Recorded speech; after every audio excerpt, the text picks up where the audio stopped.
Hillocks steep and stately stride across the valley. Dimly and sedatedly, dawn begins to rally. Sunlight rakes the summits, smoking darkness plummets down into the deep, dreaming its green sleep.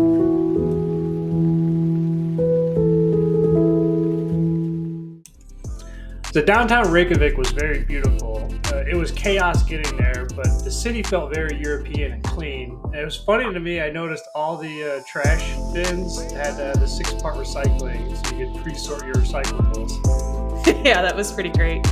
We did a food walking tour the first day that we were there, so we sampled some Arctic char, which is a local fish, something called fish mash, which sounds really gross, but actually was delicious. It was fish and I think some sort of cheese and potato that was in there. We also tried the famous lamb hot dogs. So we tried the rye ice cream and the Greenland fermented shark. Yeah, so Greenland shark is one of the only species on the planet that doesn't die of old age that we know of. The meat is toxic to eat if you just cook it, so they had to come up with a way of fermenting it. And the fermentation process breaks down the highly toxic chemicals into slightly less toxic chemicals. But people still eat it, and I don't know how. Yeah, you'll get to see our reaction from that. That'll be really fun to see that. A few other highlights to see in these following clips is you're going to see the Parliament and the famous Rainbow Road that's out there, and the story behind it, the world-famous lamb hot dog stand.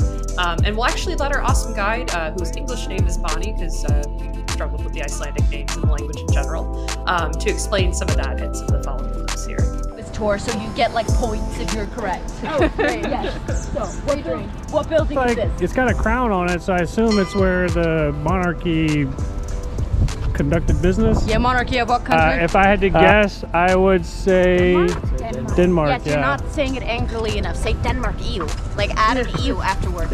Yes. Denmark, Yes. sorry. Yeah. That one. I promise you, they were never mean to us, but they're just really annoying. Yeah. Really annoying people.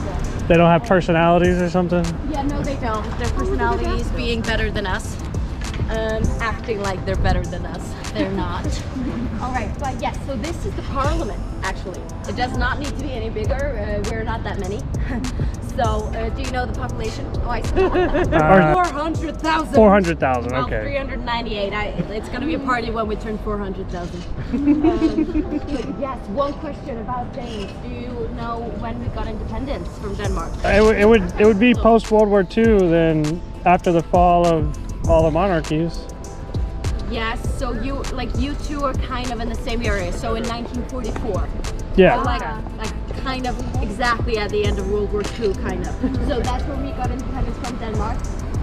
And so if you ever come back to Iceland, come back in 2044. It's gonna be a party. Oh yeah. And so yeah, so this place right here, this is the place where we protest. And let me tell you this, protesting in Iceland is really, really fun. All right, because you have like 3 groups. You have like one group that's like throwing eggs at the building, and then like right by the statue, you have the people that are yelling with the signs. But then behind the trees, that's where the stage will be, and that's where we get just musical artists who like align with what we're like protesting against, which is usually just the main artists in Iceland, and then it's just a concert. Well, where did they serve the beer? Yeah, the beer is just like over there. Yeah. So everyone gets drunk and like, oh, and then jumps and has fun. So it's really, really fun to protest here. I said a lot of famous people have come here, like Justin Bieber, the Kardashians, like me, like a lot of famous people. You, yeah. Yes, so famous. Yeah, so I am going to tell you what is on the hot dog. If you're not gonna die by something that's on the hot dog, I don't want to hear it.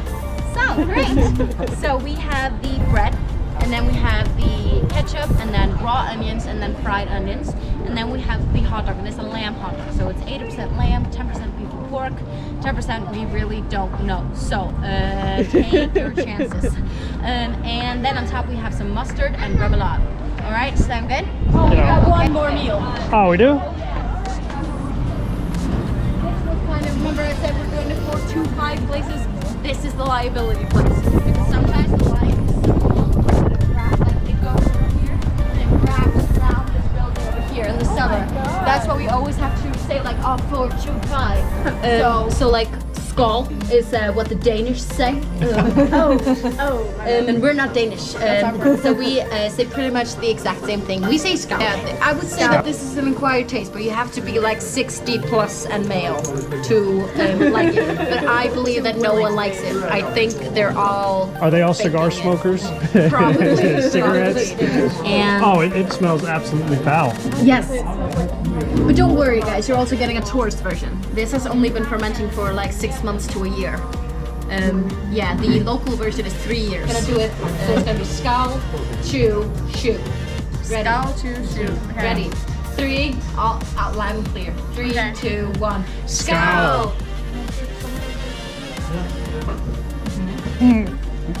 Well, Yeah, yeah. And if it gets worse, just shoot it down the shot. oh. Don't spit it out.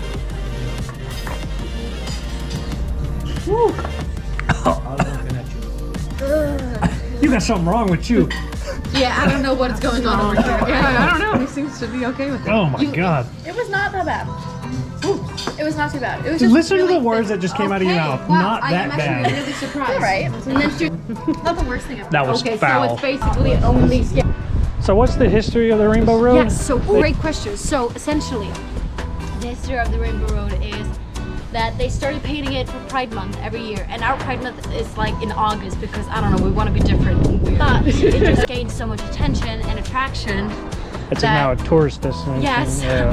So we just started painting it year round and it became even bigger and we love that. And like I said, it is very intentional that it leads up to the church. And you see that they will often have rainbows like leading up to churches and that's like very much like on purpose.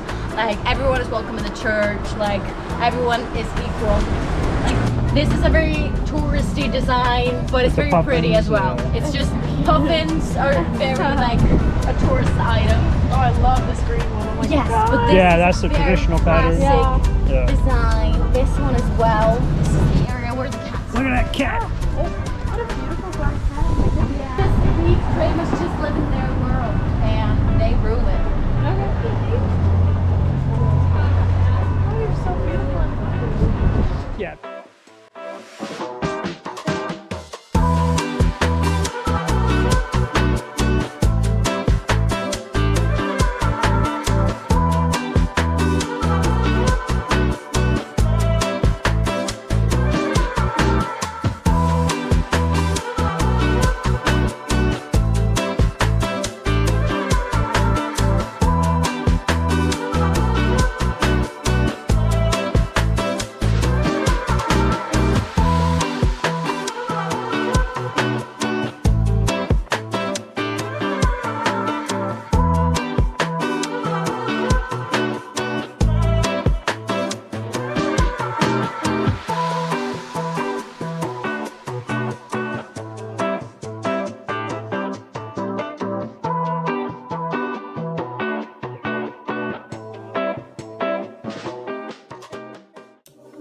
The Sky Lagoon was in the top 3 favorite things we did in Iceland. It was really relaxing after a long journey, and it felt like a luxury experience without the luxury price tag.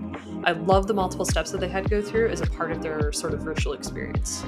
So this started with the geothermal pool, which was warm, but not overly warm, and really relaxed a lot of our tight muscles. The next part of it was the cold plunge. The cold plunge was about the same temperature as the air that day. It was about 50 degrees, and it was cold. Which was okay, because the next spot was the sauna, and I really love saunas, so that was nice. Could have used a little more steam, but it was really refreshing after the cold air. Next was a really cool room. They designed the cold mist room to be a lava tube, so it was like you were in a lava tube getting rained on. Yeah, it was really aesthetically cool. And then next was the body scrub. So they gave us a salt scrub, and I had the softest skin for days after that, so that was really nice. One of the last rooms we did was the steam room, and it was one of my favorite. It reminded me of home or LSU game we went to. Yeah, where I almost died a little bit because it was so steamy outside. And the last step was the elixir drink, where we had crowberries in a little drink, which was like a little bit of an electrolyte to kind of restore you after the whole process. Overall, I'd recommend this as a really great date night. You get a full spa experience, and it ended with a charcuterie board, which had some gluten-free options.